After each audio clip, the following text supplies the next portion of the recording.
two, 1, 2, 3.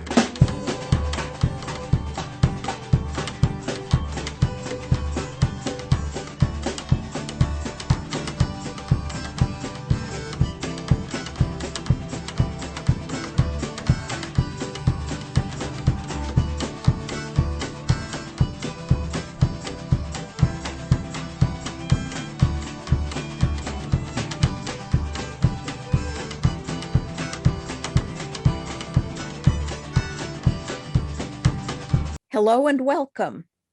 This is Ithaca DSA Presents. I'm Theresa Alt.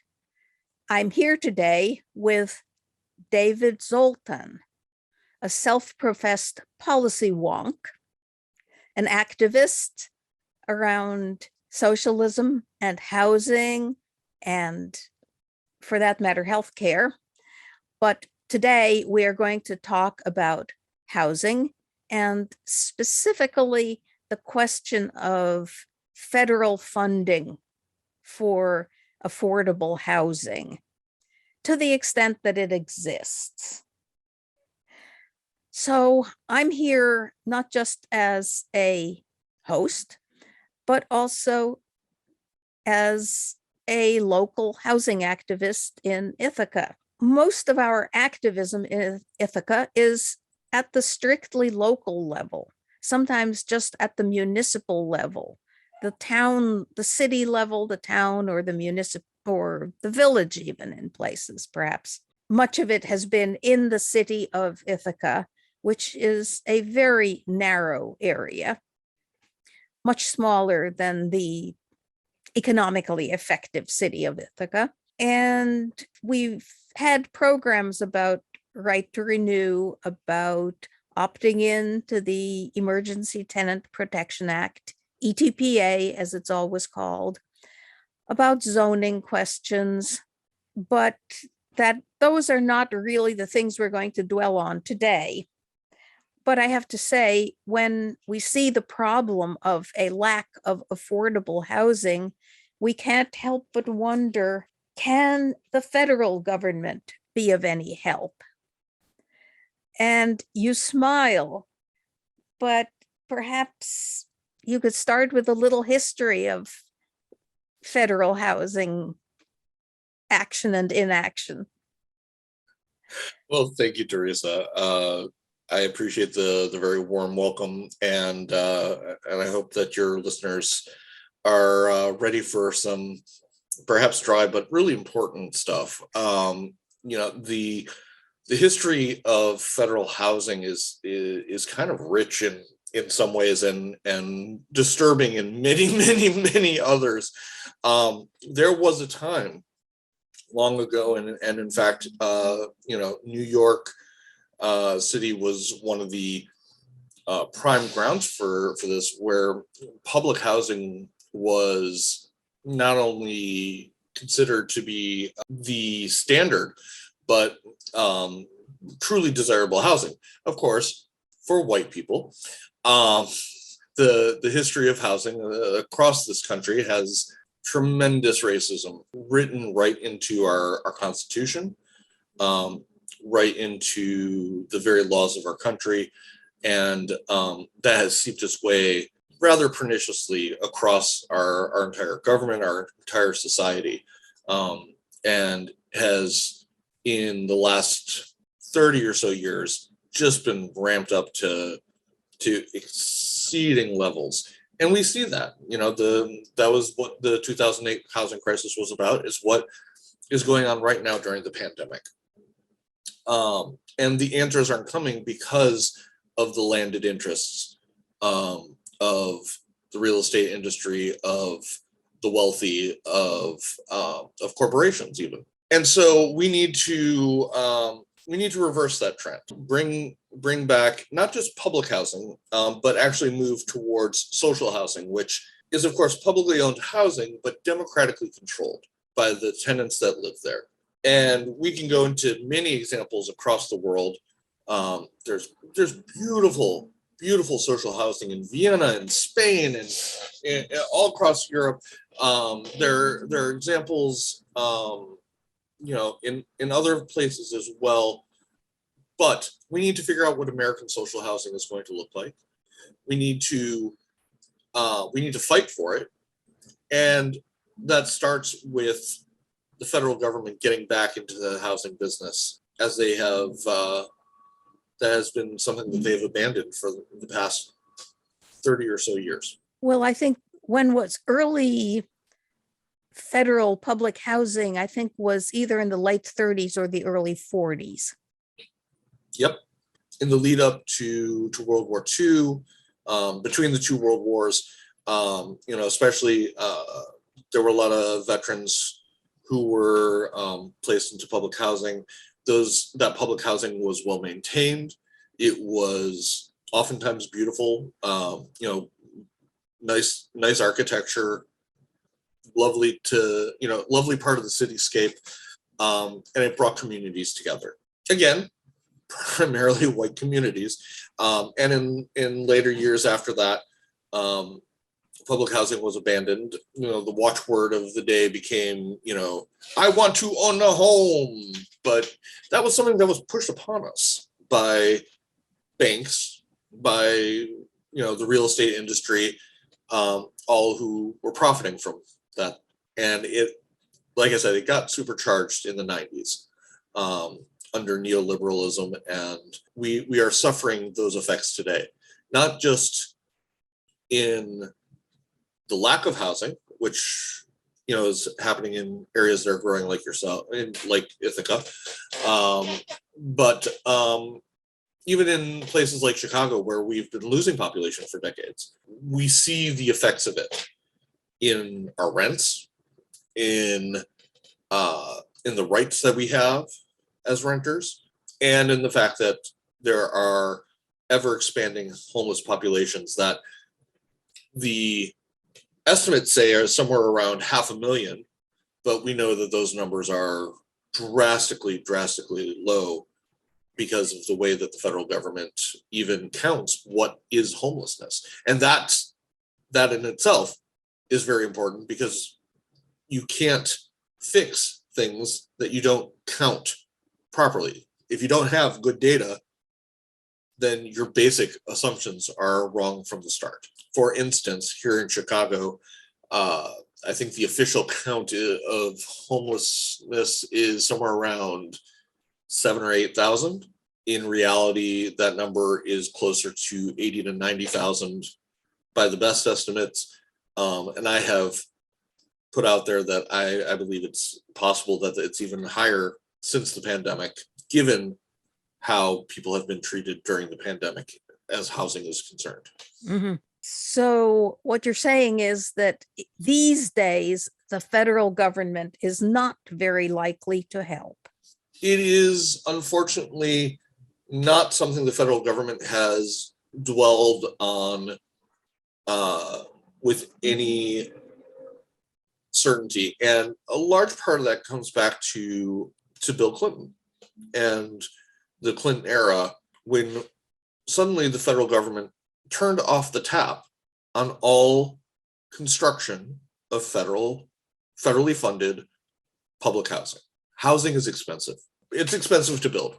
Yes, for sure. Yeah, a single project is in the millions, right?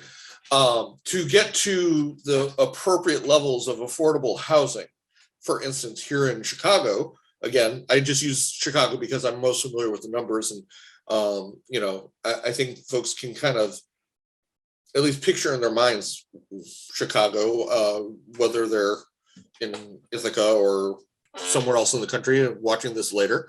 Chicago, for instance, is said by our mayor, who is very neoliberal herself, and drastically underestimates this number, but it's a rather shocking number all the same, estimates that we have a shortage of 120,000 affordable units in Chicago. And I amend that often to say affordable and accessible, because less than 1% of all affordable or all housing is both affordable and accessible. And as a disability advocate, that's critically important, and part of the reason that so many people with disabilities are institutionalized. So we have a great need to not just build housing, And let's be clear, just building any housing, luxury housing, market rate housing, whatever you want to call it, does not do the trick. We see that. There's plenty of construction of both luxury and market rate housing, but the need is for affordable housing. Yeah, well, we have that in Ithaca, certainly. A lot of new market rate and luxury housing. Market rate. Much Well, of it with tax subsidies. I have no doubt. We love to subsidize corporations. Subsidizing people, that's a different story. But I could say, oh, but corporations are people. Except they don't die. Yeah, well, I've already gotten in trouble a couple times over the past couple of weeks for threatening to kill a few corporations. But other than my Facebook jail status, let's not go down that route. That's a whole nother. Yeah, that's a different issue. That's a whole other topic of conversation, right? We do love to subsidize housing. We love to do, and especially since the Faircloth Amendment during the Clinton administration, which cut off that federal funding, we have mostly relied on these public-private partnerships to be able to do quote unquote affordable housing. And oftentimes those look like what is called inclusive zoning. To get back to your zoning question or your zoning reference earlier, inclusive zoning is where we say, well, if you're going to build, luxury housing, that's fine, but you have to include a certain number of units that are affordable. Well, that sounds good on paper, right? Oh, look, we're putting in mixed income, and so people are coming together. But the problem is it doesn't get the job done. Like I said, we need 120,000 affordable, accessible units here in Chicago. How are we going to do that 4 units at a time when people are building luxury housing, right? Those are little drops in the bucket. Yeah. What we need are truly affordable projects that are safe, healthy, affordable, accessible across the board, and ideally social housing where you're not dealing with a landlord, you're dealing with permanently affordable housing that is owned by the people, maintained by the people, democratically controlled by the tenants who are there, and that is a place that people can be proud of and build community. Yeah, Ithaca has a modest amount of publicly owned housing under the Ithaca Housing Authority, IHA. I actually had a few years on the board of the IHA, appointed by Mayor Ben Nichols back when. And I remember noting a sort of real contradiction. I mean, there was tenant representation on the board. Tenants were supposed to take an interest in the how the public housing was run, but at the same time there was a big effort, a big emphasis on tenants were supposed to be preparing to move out. Now, yes, that's a contradiction in terms. You don't take a big interest in how a place is run if you're about to move out of it. Especially if you're not about to sell it. I mean, maybe if you're going to sell it, you're taking an interest, and I could imagine that. But if you're simply going to move out, why should you're going to spend your time looking at new housing. You're not going to spend your time in meetings of the board. Treat people as transitory and they will act in that manner. When really we should be talking about communities and how do we build communities? How do we create safe communities that are vibrant and have all the wonderful things in life that we can imagine, good bars, good shops, good art, good entertainment, basketball courts, parks, dog parks, whatever it is, and that might look different in different areas. What we do in Chicago shouldn't necessarily be what you do in Ithaca specifically, but that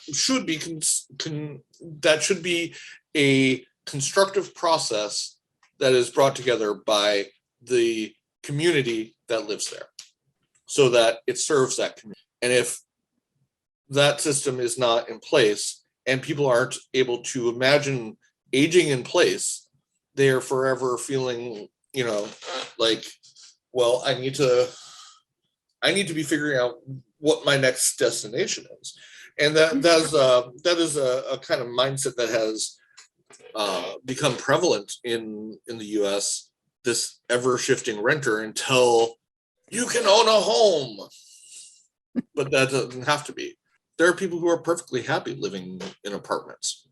Some people love living in the city. I know, right? Like, and they don't want or need to, have a whole house with a big lawn and all that to take care of. They might like living next door to other people, especially if that's a chosen community of theirs, where they know other people and they can go, I'll go 2 floors up and go visit my best friend because they live so close and they're a part of my life. That's what housing can be. It's not what housing is right now. And a large part of that is because of the fact that the federal government has divested itself from that responsibility. They have made it a local state issue in the name of, we are a republic instead of a democracy or whatever bullshit.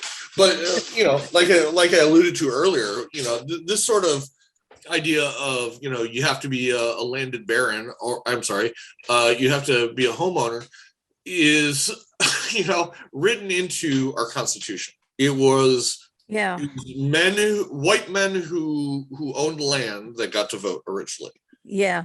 Black people were originally three-fifths of a person, and they certainly didn't have the right to vote. Women didn't have the right to vote, right? Land was important. And as a representative of that land, you got to vote. If you were white, you start to see the problems, right? Yeah. We talk about this often. The real estate industry isn't even coy about this, but our current system under the American government goes all the way back to feudalism. It's directly evolved from the divine right of kings. Landlord. We say it practically all the time, right? Landlord. Yes. But how often do we really think about it? What else have we kept from the feudal age that we think is good? Like, some people still do archery, I guess. I enjoy archery, but I don't make it a way of life, and I certainly don't base my human rights on it. We need to evolve, and we need to be talking about, what does that look like at the federal level as well as the local and state level. We need to have serious conversations about that. We need to move away from property rights being king in America to human rights being our primary objective, and making sure we are ensuring everybody's human rights. If we are going to talk about the duty of government to keep us safe, we have to talk less about how much money we're sending, how many 770 whatever billion to the military, and start talking about, how do we keep people safe by making sure everybody has a home, everybody has a right to education, everybody has a right to clothing, everybody has a right Healthcare. to healthcare, Medicare for all, woohoo, all those things, right? And then start diving down even further and start looking at stuff like how we really start to repair the racism that was involved in all of this, through reparations and through good policy.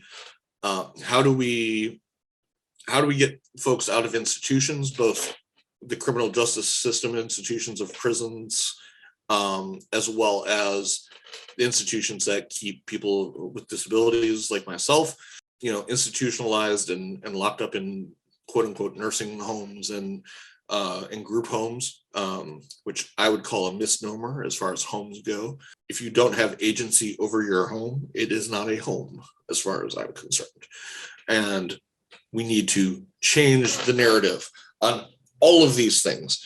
And yes, some of that's going to be done through social housing, but we can make steps towards that as well in other ways, including ensuring people's tenant rights under capitalism until we can get to, better systems, and really thinking this through on every level, making sure that, we also surround ourselves with, green architecture and a Green New Deal for housing, that we are pushing for, the utilities that make our homes comfortable and safe, make that a right for folks as well. Because if you don't have running water and you don't have heat and you don't have all those sorts of things, you don't have a home either.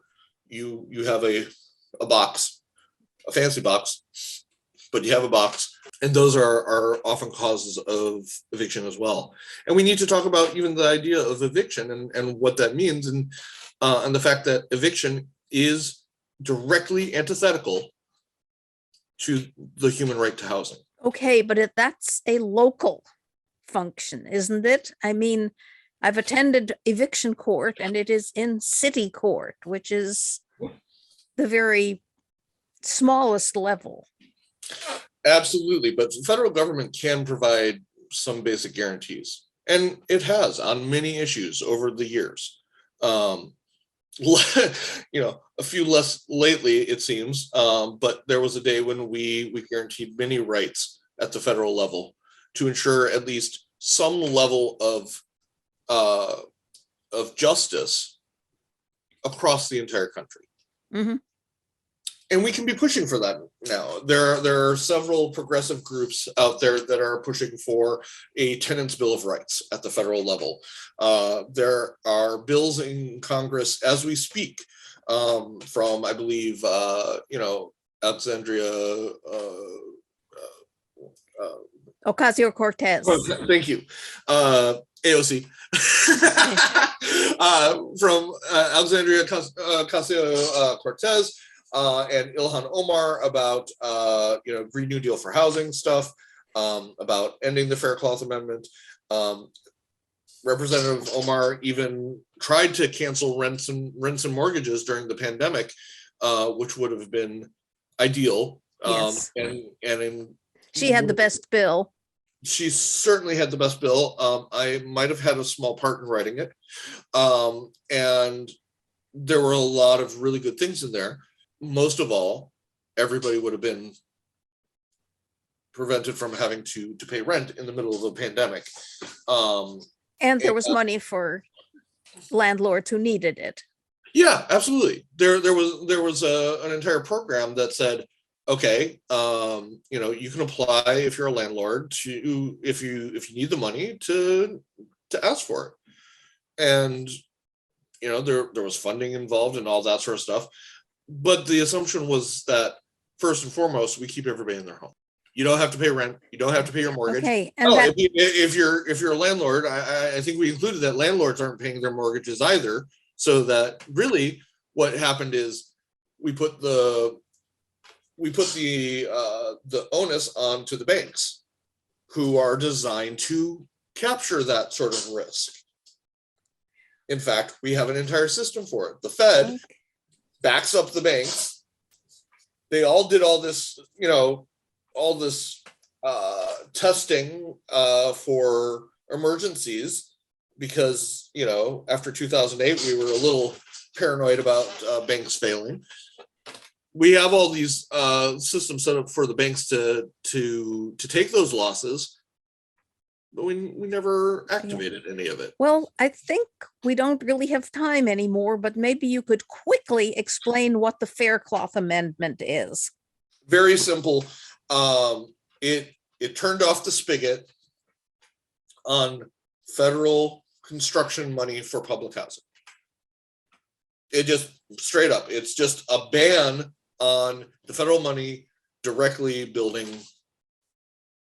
any kind of public housing. Okay, so when we hear in Ithaca that something like half of our public housing stock is being sold to a private not-for-profit to be demolished and rebuilt, I think rebuilt with slightly more units, that sounds like it's something Public-private that, partnerships. yeah, but I mean, that is because when they needed to demolish and rebuild, and I'm not going to question that. Yeah, sure, one could question everything, but that's not the first thing to question. If indeed they need to rebuild, they can't do it as public housing, I guess, under the Faircloth Amendment. It's no longer owned by the people. It Yeah. is now owned by a private landlord who will get money from the government to incentivize them to create it as affordable housing, with questionable guidelines on what affordable means. And nonprofit or not, it's still in the hands of a private landlord. Right. So, sounds like public assistance for financial assistance for housing that would be publicly owned is very problematic. And we may have to see whether New York State can help us. Thank you, David Zoltan. This has been very informative about the federal role in housing. This has been Ithaca DSA Presents. I'm Theresa Alt. Thanks for watching. 1, 2, 1, 2, 3.